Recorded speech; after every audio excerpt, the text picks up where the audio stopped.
Pagbasa ng pantig nga nge, ngi, ngo, ngu. Bago ang lahat, please don't forget to like and subscribe to my channel. Kamusta mga bata? Ako ulit ito ang iyong teacher, Riri.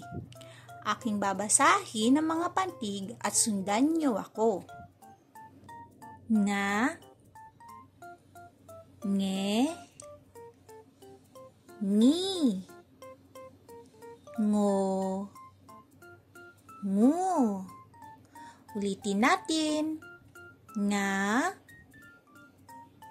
nge, ngi, ngo,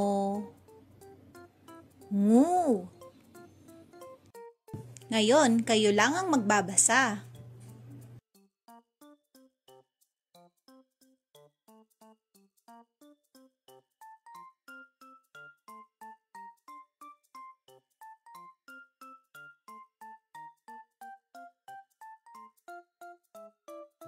Good job! Ngayon, basahin natin ang mga salita na nagsisimula sa pantig. Nga, nga, nga, nge,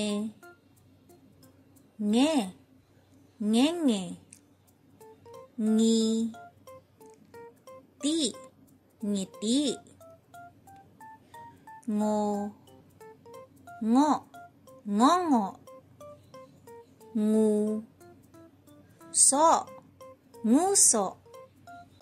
Good job! Kaya mga bata, huwag kalimutang mag-practice lagi magbasa sa bahay. Salamat sa panonood at hanggang sa susunod ulit. Paalam!